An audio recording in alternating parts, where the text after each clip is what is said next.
आज जो तू विचार केलास ना की आजीला सोबत जेवायला घेऊन येऊ आणि तसं घडवलंच सुद्धा, मग तर तुला खरंच सांगतो ह्याचा कोणी स्वप्नात सुद्धा विचार केला नसेल की हे असं काही होऊ शकतं.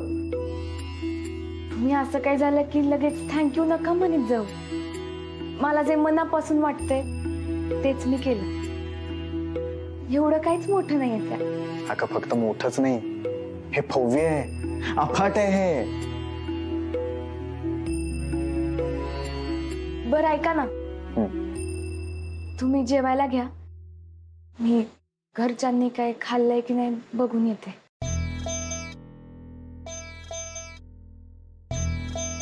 मुक्ता थांब ना, मी पण येतो तुझ्यासोबत. अगं मला पण हाच प्रश्न सतावतोय की दादांनी त्यांना का थांबवून ठेवलं असेल. आपण तिथे जाऊ आणि आल्यावर सोबतच येऊ. नाही नको, आता मी एकटेच जाते भेटायला. आज सकाळी जे घडलं, तुझ्या पापाचं प्रायश्चित्त तुझ्या पापाला करावं लागतंय माझे तळवे चाटून.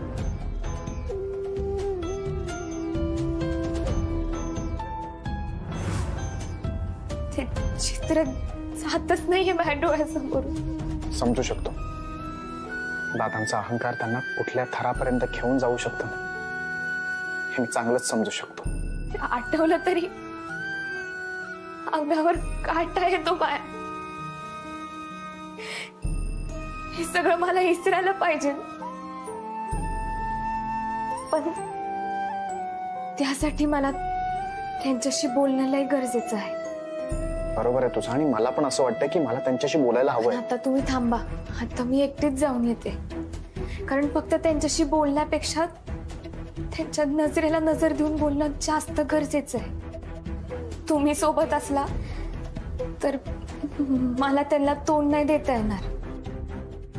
खरं तर तुमच्याशिवाय सोपं नाहीये, पण आता मला एकटीलाच जायला पाहिजे.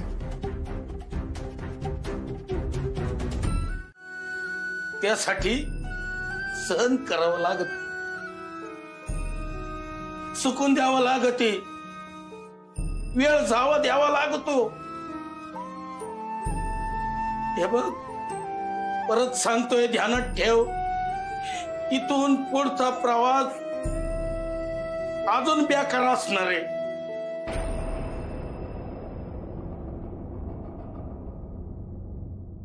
झालं असं तर वाढायला घ्या. तू पण जेवून जा.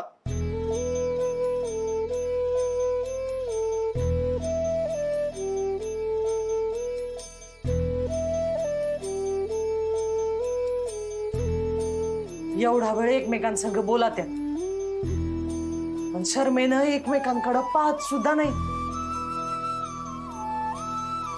पण तुमच्या डोळ्यात असलेलं एकमेकांविषयीचं प्रेम, काळजी लपून राहत नाही. अहो, तुम्हाला लाज वाटल असं तुम्ही काही केलेलं नाहीये, मग का अशी नजर चोरू राहिले. हाच जर नजर मिळवली नाही ना, तर मग परत नजर मिळवणं आजपेक्षा जास्त अवघड होईल. तेव्हा आता अजिबात न टाळता एकमेकांकडे पहा बरं.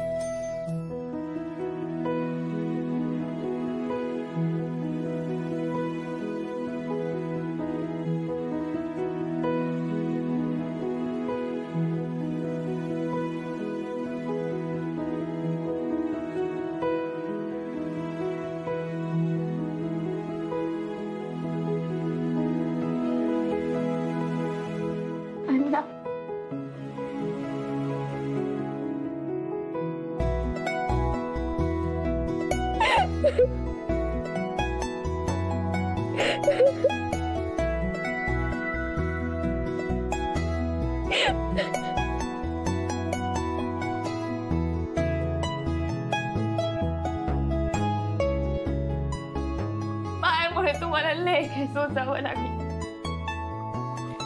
खरंच माफ करा.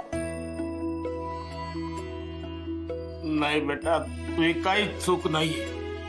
नाही अण्णा, मलाच इकडे यायलाच नाही पाहिजे होतं. कोरी खूप मोठी हो, तुम्ही सगळेच एवढे मोठे व्हा की कोणत्या बी गोष्टी तुमच्या पोराबाळांना तुम्हाला सहज देता येतील. आमच्या सारखे गाजलेले आईबाप कधीच होऊ नका, अजिबात होऊ नका. त्यांना मोठी स्वप्न बघायला शिकवा. वैजयंती, नाही मी बाहेरच ठीक आहे. तुमच्या आठवणीने नाही तर मुलीच्या काळजीने इथे आली. रात्र झाली तरी रेणुका घरी आलेली नाहीये. तुमचं काही बोलणं झालं का तिच्याशी? झालंय माझं बोलणं. ती जिथे कुठे आहे, ज्या कोणा बरोबर आहे तिथे ती सुरक्षित आहे. काळजी करायचं काही कारण नाहीये. खुश आहे म्हणजे काय म्हणताय तुम्ही? रात्री सुद्धा घरी नाही येणार आहे का ती? ती घरामध्ये असताना जर एवढी काळजी केली असतीस ना तर हा प्रश्न विचारण्याची वेळच आली नसती. आता मोठा तुला मायेचा पुळका आलाय ग. तू काही इथे उभी आहेस? घरातली दोन मोठी माणसं बोलतायत, महत्वाचं बोलतायत, तेव्हा इथे थांबायचं नाही. कळत नाही तुला? का आता हे सुद्धा मी शिकवायला पाहिजे? चिंच ऐक. मला पण असंच होतं. मजा येते ना? हा लय बेकारी. मी म्हटलं होतं ना तुम्हा दोघांना एकमेकांबरोबर खेळायला खूप मजा येईल. हा भारी वाटते. मी तुला शब्द देतो आणि मी त्यावरून त्याला किस्सा सांगते. माझ्याकडे ना खूप किस्से आहेत. या घरात ना कोणतरी आहे ज्याला माझे किस्से ऐकायला आवडतात. हा आवडतात. बस. मुक्ता, आउट हाऊस कडे चाललीस का? नाही, मी रेणुका त्यांना परत आणायला चालले. काय? रेणुकाला? होय. बाळांनो, तुम्ही खेळा. पुढचा शब्द. गजानन, तुला खरंच वाटतंय का की तुझ्या बोलण्यानं ती परत येईल? अगं रेणुका अनबिलिव्हेबल आहे. हे बघ, तू तिथे गेलीस ना तर तुलाच नको नको ते बोलेल ती. अहो मी ऐकून घेईन सगळं. एकदा प्रयत्न तर करायला पाहिजे ना. बरं ठीक आहे, मी पण येतो. प्रयत्न करायचेच आहेत ना तर आपण दोघं मिळून करू. बर चला. हो चल.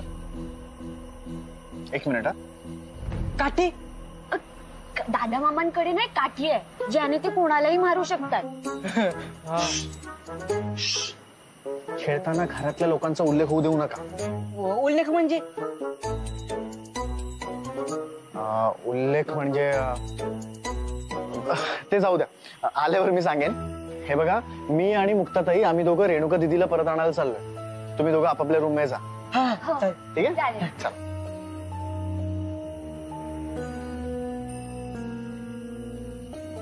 एकमेकांसोबत आवडत वाटतंय ना खेळायला. हो अगं, साधे गोळे जीव आहेत का ते?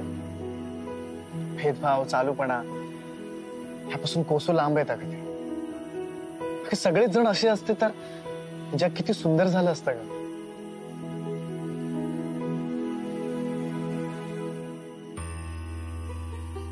काय झालं? काही नाही, निघूयात आपण. पण मुक्ता, तुला खरंच वाटतंय का की रेणुका आपल्यासोबत परत येईल?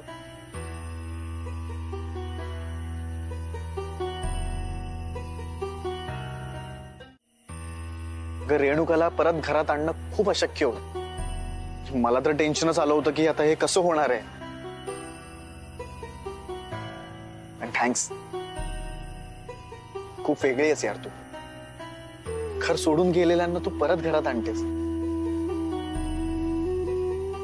आणि ही लोक तुला या घरातून बाहेर काढायला बघताय. फक्त बिलीव्ह मी, हे बघ, तुझ्यासारखं एक जरी जण या घरात असतं ना तर या घराचं मंदिर झालं असतं.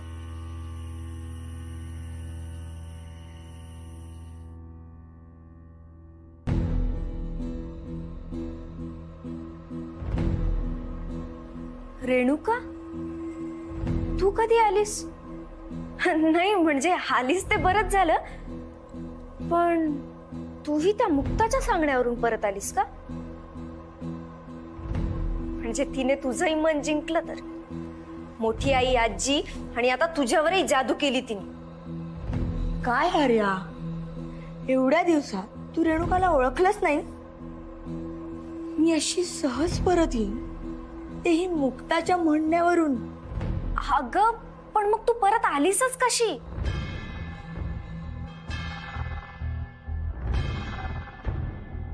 घेऊन तर मुक्ताच आलीये, पण एका अटी. अटीवर? कसली अट?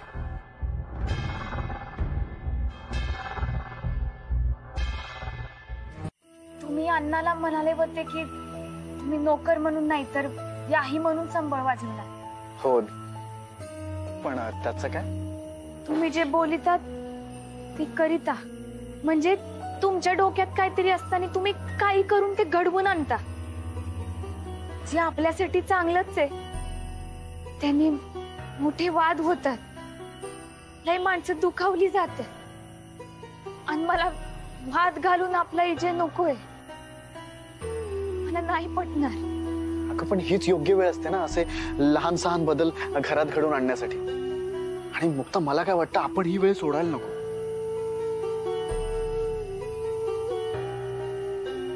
तुला असं म्हणायचंय का की उद्या मी अण्णांच्या बाजूने उभा नको राहू? अगं मुक्ता, मग रावसाहेबांनी आज सारखा अण्णांचं परत अपमान केलं तर? तुम्ही त्या गोष्टीची आठवण नका करून देऊ. माझ्या जीवाची लय घालमेल होते. अगं मुक्ता, तू टेन्शन घेऊ नकोस. उद्याचं सगळं माझ्यावर सोड, बिंदास राहा. हे बघ, मी स्वतःहून कोणताच वाद घालायला जाणार नाही. आपण दादा मात्र जर काही चुकीचं वागायला गेले तर मात्र मी गप्प बसणार. आणि आतापर्यंत त्यांना सुद्धा हे कळून चुकलं असेल. मला म्हणाली होती, आपण ते पण उलट. लग्नानंतर तर तू कधीच म्हणाली नाही. एकदा म्हण ना प्लीज.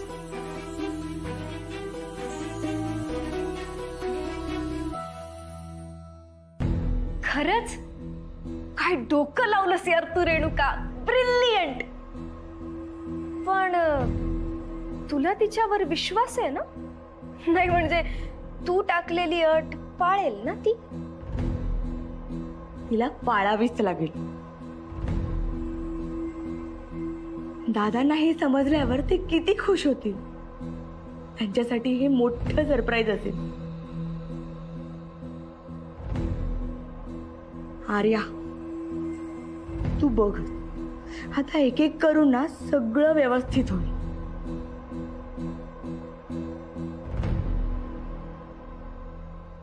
मुक्ता, अगं मी थांबलोय यार, म्हण ना प्लीज.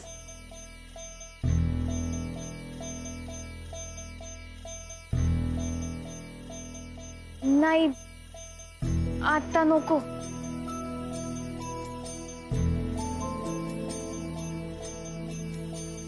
अगं आता आपण नवरा बायको आहोत, आता कशाला असतेस?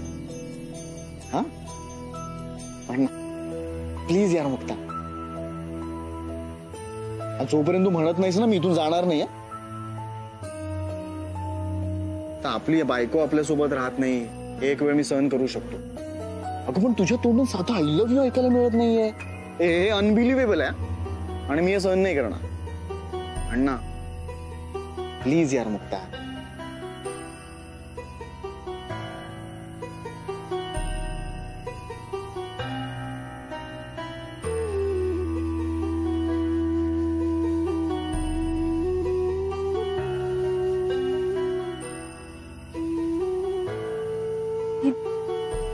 तुमच्या सोबत खोलीत राहायला येईल ना तेव्हा म्हणी तोवर धीर धरावं लागेल. अरे यार, अगं या वाट पाहण्याच्या खेळानेच वाट लावलीये. खरं प्रेम तर वाट पाहण्यातच आहे. मी आता बोलले आणि तुम्ही ऐकलं तर तुम्हाला तेवढा पुरताच आनंद होणार आहे.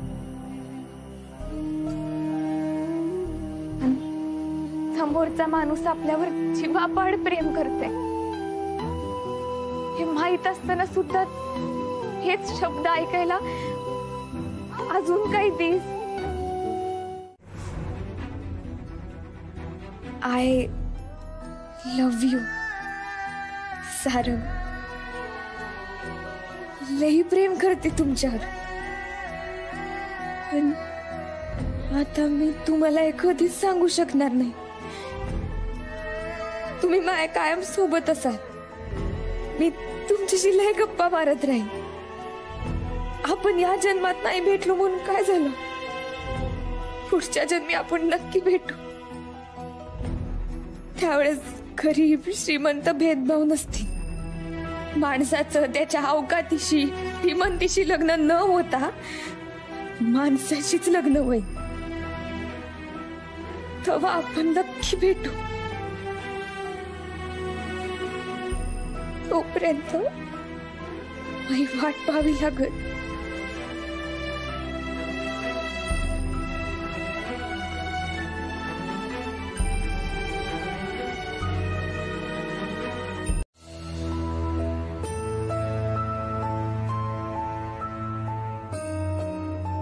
हे सगळं तुमच्यासाठी आहे.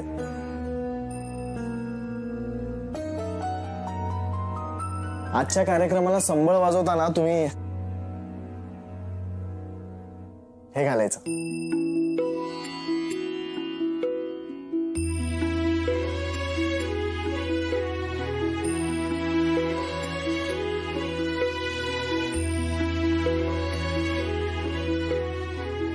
अहो एवढं नका करायला लावू छोटे मालक. अहो आधीच घरातलं वातावरण चांगलं नाही. त्यात मोठ्या मालकांसमोर आम्ही हे असलं नवीन कापड घालून गेलो तर त्यांना असं चिमट काढल्यागत होईन.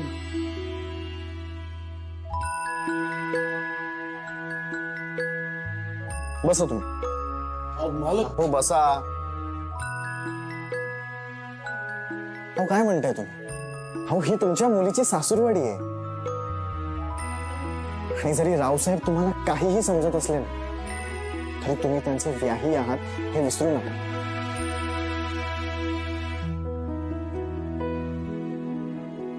आणि आज रावसाहेबांबरोबर जे अनेक लोक येणार आहेत ना त्यांच्यासमोर तुम्ही रावसाहेबांचे नोकर नाही तर त्यांचे व्याही म्हणून उभं राहायचं.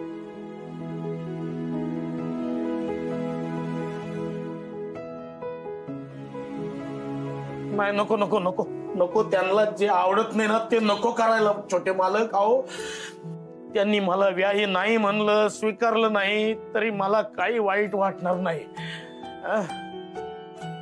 माया पोरीला या घरात सून म्हणून स्वीकारलं तरी मला खूप झालं.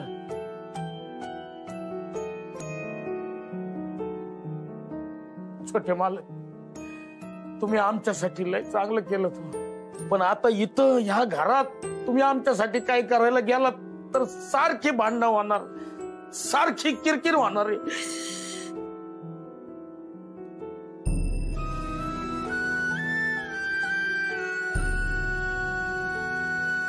हे बघा अण्णा, मी याआधी सुद्धा स्वतःहून कधीच भांडण केलं नाही आणि यापुढेही करणार नाही. पण अण्णा जर त्यांनी सगळ्यांसमोर तुमचा अपमान केला ना तर मात्र मी शांत बसणार नाही.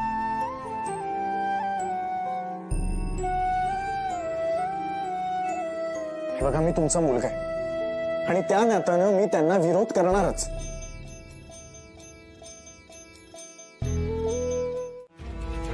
आणि सोबत त्याच्या गरीब कुटुंबालाही बोलवतो. काय त्या निमित्ताने आमच्यासारख्या लोकांच्या बरोबर गोडधोड खायलाही मिळतं कधी नव्हे ते.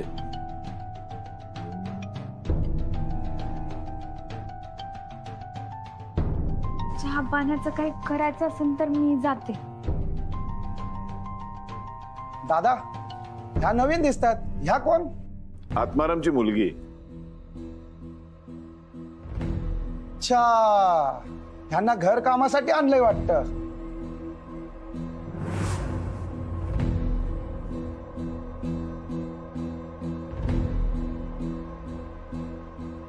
नाही,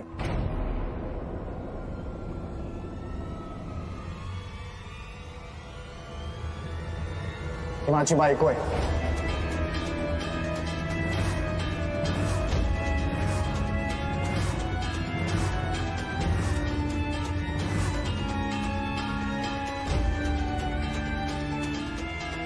नुकतंच आमचं लग्न झालं.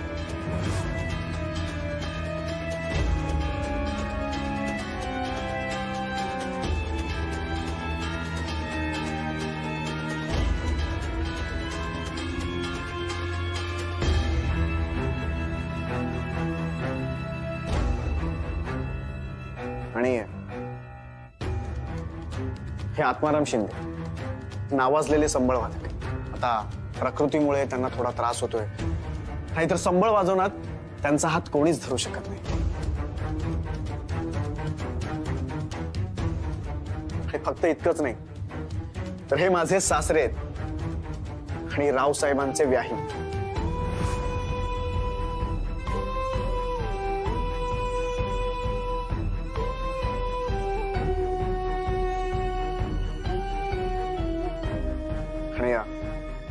मुक्ताचा परिवार इथे कुठल्याही अपेक्षेने संबळ वाजवण्यासाठी आलेला नाही, तर ते आपल्या व्याह्यांना म्हणजेच रावसाहेब नगरकरांना देवी आईचा आशीर्वाद मिळावा म्हणूनच संबळ वाजवण्यासाठी आले. आमच्यापेक्षा परिस्थितीनं खूप गरीब आहेत, मान्य आहे, पण मनानं, विचारांना आणि वागणुकीनं ते आमच्यापेक्षा खूप श्रीमंत आहेत. आमची दोन्ही कुटुंब म्हणजे एक परिवार आहे, त्यामुळे प्लीज तुम्ही त्यांना वेगळं समजू नका.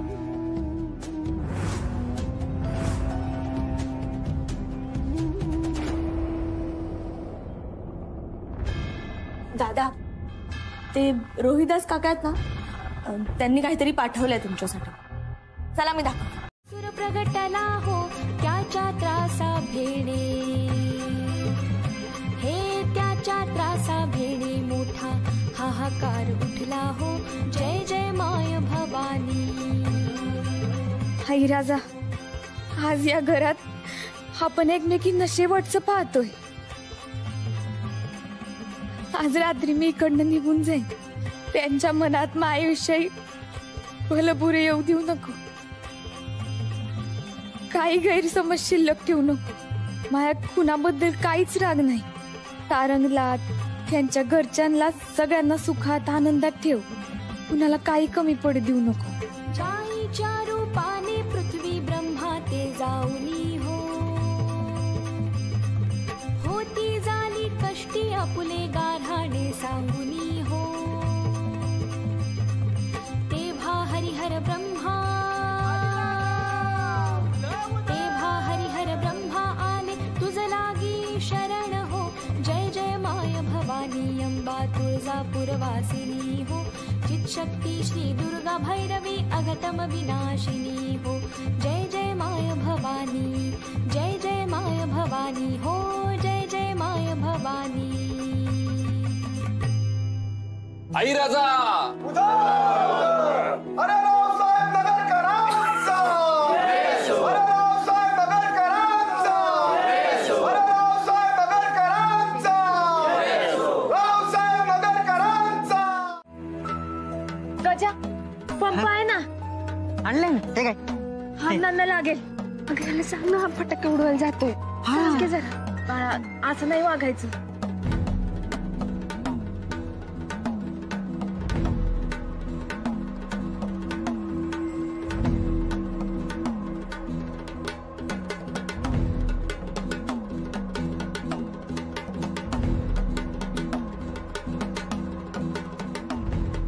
जरा लोकांमध्ये मिक्स हो.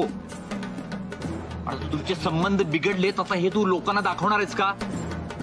जरा चेहऱ्यावरती आनंद ठेव.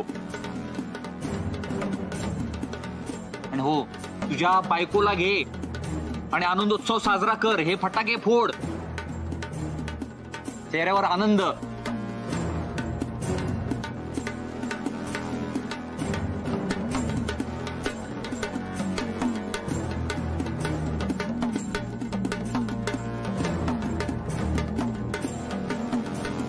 आज रात्रीपासून मुक्ता या घरात नसेल आणि सारंगला सुद्धा ती शोधून सापडणार नाही. तो दुःखी होईल आणि तेव्हा तुझं काम सुरू होईल. तू त्याला दुःखातून बाहेर काढायचं आणि स्वतःमध्ये अडकवून टाकायचं. रेणुका, सारंग त्या मुक्ताला एवढ्या सहज विसरून माझ्या हातात येईल असं वाटतं तुला? बघ तिकडे, बघ कसा गुलू करतोय तिच्याशी. मामा काम झाले बरं का. सारंगला फटाका दिलाय आणि तुला सांगितलंय की मुक्ताला घेऊन फटाके उडव. बेस्ट केलंच बाग. पण एक गोष्ट लक्षात ठेव, हॉस्पिटलला सहजासहजी तिला नेताना कुठलीही गाडी तिला मिळता कामा नये. मामा काळजी करू नका, असं काहीही होणार नाही. खूप लोक आलेत आणि निदान त्यांच्या समोर तरी आपल्याला हा आनंदाचा क्षण साजरा करायला हवा. आपल्या घरातले जे वाद आहेत ना ते असे बाहेर यायला नको. बरोबर बोलतात.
तुला फटाके फोडायला आवडतात ना?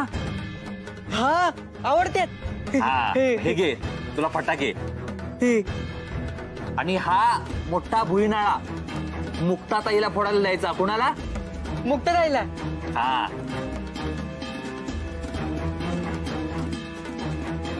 हे कोणाला? मला. आणि हा भुईनाळा मुक्ताताईला. हा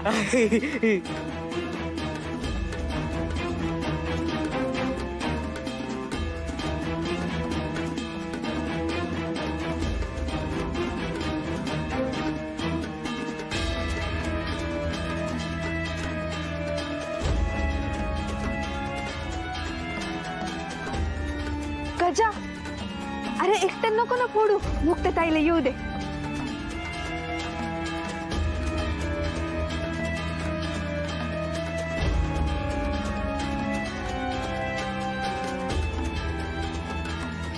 मुक्ताताई हे तुला फोडायचंय. घाबरू नकोस, मी आहे ना. थांब, मी फुलभाजी घेऊन येतो. दादा येतो आम्ही. राहू दे.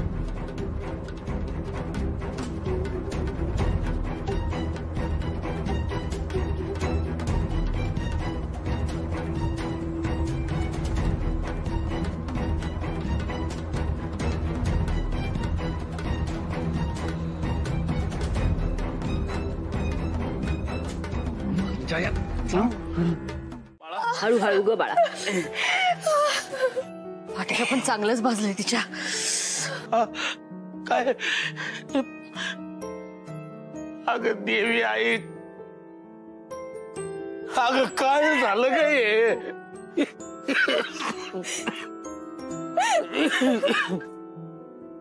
अण्णा एवढं काही नाही झालंय. तुम्ही नका तरस करून घेऊ, मला नाही तरस होते. अरे बघ आत्माराम, एवढं झालंय तरी आपल्यालाच धीर देते ती. आणि नको काळजी करू, डॉक्टरसाठी गेलेत ना घरातले सगळे. अरे येतील डॉक्टर. मुक्ता येतील डॉक्टर बाळा. उंकर मारू का? गार वाटेल मग तुला. हा अरे काय झालं? कधी येतो काही म्हणाले का ते? अरे नाही इकडे जरा ती ही आहे इमर्जन्सी. हा ठीक आहे थँक्यू. ते डॉक्टर खंडेलवाल गावाला गेलेत. ते डॉक्टर यादव त्यांच्या त्या क्लिनिक मध्ये खूप गर्दी आहे. घरी यायला नाही म्हणता येत ते. पण मग ते सासूबाईंच्या वेळेला आलेले ते डॉक्टर पाध्ये त्यांचं काय झालं? ते सुद्धा घरी यायला नाही म्हणतायत. ते म्हणतात पेशंटलाच घेऊन दवाखान्यात या, गर्दी आहे. बाबा आता कसं करायचं? वहिनीला खूप त्रास होतोय. तिला हॉस्पिटलला न्यावं लागेल. ते नाडकर्णी हॉस्पिटल भाजलेल्या पेशंट साठी खूप चांगलं आहे. आपण तिला घेऊन तिकडेच जाऊयात. हा चालेल चालेल. चालेल काय चालेल? प्रायव्हेट नको. म्हातारे माझं डोकं सरकवू नको. हा अरे शरम वाटली पाहिजे र तुला. ती मुक्ता धावली नसती ना तर तू जित्ता राहिला नसतास. अरे स्वतःचा जीव धोक्यात घालून तुझा जीव वाचवला. तिला बघायला जायला सुद्धा तू तयार नाहीस. मला अक्कल शिकवायची ना. मी काय करायचं काय नाही करायचं तू नाही शिकवायचं मला. इतकं वंगाळ वागू नगस रे. म्हणलेलंच आहे अन्नदाता आणि जीवनदात्याला कधी इसरायचं नाही. नाहीतर पुढच्या संकटाच्या येळी दैव आपल्याला इसरत. तुझा मान सन्मान जरा बाजूला ठेव आणि खोली बाहेर पड. जाऊन जरा तिची विचारपूस कर. तू निघत आहेत ना. पुन्हा जर आतमध्ये आलीस ना तर परिणाम फार भयंकर होतील. खरंय ह्या जन्मात देवाला तुला दगडच बनवायचं होतं. चुकून माणसाच्या जन्माला घातला बघ. चल निघ. दादांना तिथपर्यंत जाण्याची गरजच नाहीये. ही मुक्ता बरी झाली की स्वतः जाऊन सांगेल. ती कसली सांगते? तिला काय माहित की हा कांड आपल्या दोघांचा होता म्हणून. मामा ज्या अर्थी ती दादांना वाचवायला आली ना तिला नक्की माहित असणार की आपलंच आहे हे. फार शाणी आहे ती किंवा किमान तिला कुणकुण तरी लागलीच असणार आहे. अरे बाप रे. म्हणजे लवकरच आपली चांबडी सोडली जाणार आहे. मी काय म्हणतो युवराज, आपण दाजींना भेटलो आणि त्यांना सांगितलं की हा प्लॅन तुमच्यासाठी नव्हताच तर मुक्ताला संपवायला होता. तर त्यांचा विश्वास बसेल आपल्यावर? काही सांगता यायचं नाही मामा. अरे बाप रे. नाही तरी पण मला हेच योग्य वाटतंय. आपण दाजींना भेटूया आणि सर्व काही सांगून टाकूया.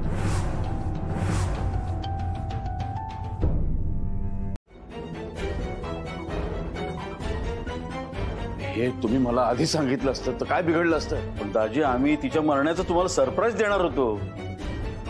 अरे पण हे सांगायला मी शिल्लक राहिलो नसतो ना. गाढवाच्या पोटी जन्माला आलात काय तुम्ही? या सगळ्याचा मी छडा लावणारच होतो. माणसं पाठवलेली होती. त्याच्यानंतर जर मला तुमची दोघांची नावं जर कळली असती ना तर दोघांचे आधी हातपाय मोडले असते आणि मग विचारलं असतं असं का केलं. रेणुकाने चांगला प्लॅन केलेला होता. मला हे न सांगता मुक्ता घरातनं कायमची निघून गेली असती. तुम्ही सगळ्यावरती बोळा फिरवलात.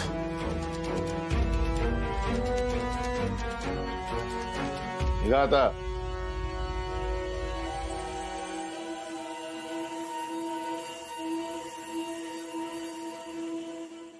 बरं झालं बाई जास्ती काही झालं नाही. नाहीतर आज या घरात बाई काही झालं नाही नव. मग वंगाळ कशाला बोलताय? देवानं चांगलं तोंड दिलंय जरा चांगलं बोला की. अगं मी काळजीने बोलत होते ना. लई काळजी. देवी आईने आपल्यावरचं संकट दूर केलं. ते म्हणतात ना काळ आला होता पण वेळ नव्हती आली.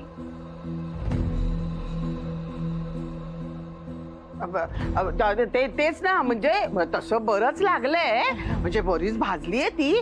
पण आता सारखं सारखं त्या दवाखान्यात जावं लागेल. किती ग बाई किती खर्च येईल आता ह्याला. येऊ दे. यायचा तेवढा खर्च येऊ दे. मी करीन खर्च तो.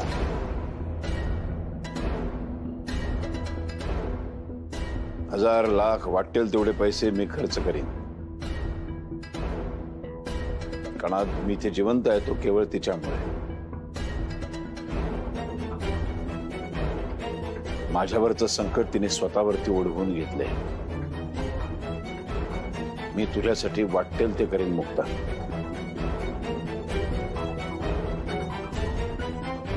हे बघ मुक्ता, मला माहितीये तू अतिशय स्वाभिमानी आहेस. पैसे तर घेणार नाहीसच, पण मी तुझे आभार मानलेले सुद्धा तुला चालणार नाहीत, तेही तू स्वीकारणार नाहीस. माझं म्हणून काही कर्तव्य आहे की नाही?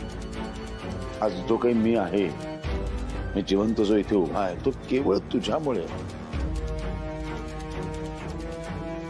तुझ्यामुळे जणू काही माझा पुनर्जन्म झालाय ग.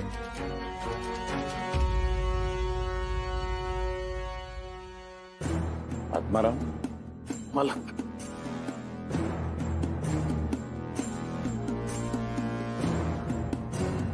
तुझी पोरगी म्हणजे 100 नंबरी सोना आहे रे.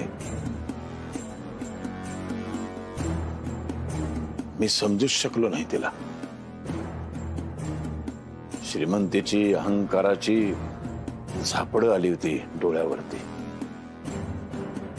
पण तुम्ही ती उतरवलीत. माझी जागा कुठे आहे ते मला कळलं.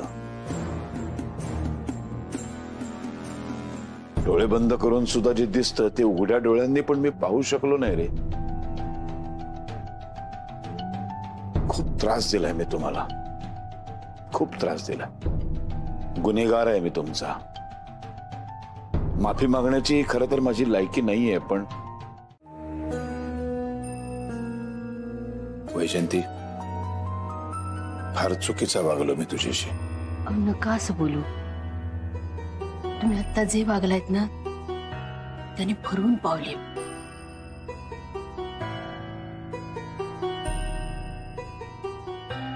काय झालं? मला रेणुकाची काळजी वाटतेय.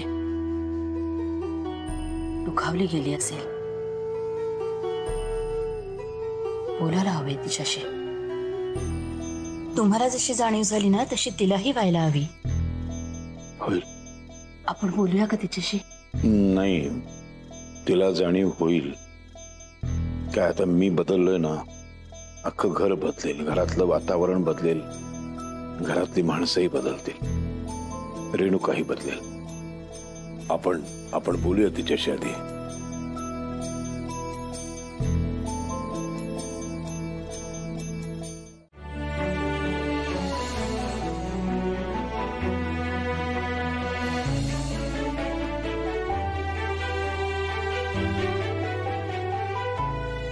रेणुका ते अजिबात खुश नाही. छोटे मालकन ती कुणाचं ऐकणार पण नाही. मी या घरातून निघून जाईन असं त्यांना शब्द दिला होता, आणि मला जावंच लागणार आहे. नाहीतर त्या घर सोडून जातील. नाही, मला या घरात फूट नाही पाडायचे. दादांनी मला स्वीकारलं तरी मला जावंच लागल. घरात सगळं चांगलं झालं. त्यांनी आजीला पण आई म्हणून हाक मारली आणि त्यांच्या मनात ह्या घरात स्थान दिलंय. हा आनंद माझ्यासोबत राहणारच आहे. तसे दादा बदलले म्हणून सगळेच बदलतील असं नाही ना. बदलले तरी मला खऱ्या अर्थाने, खऱ्या मनाने कधीच स्वीकारणार नाही.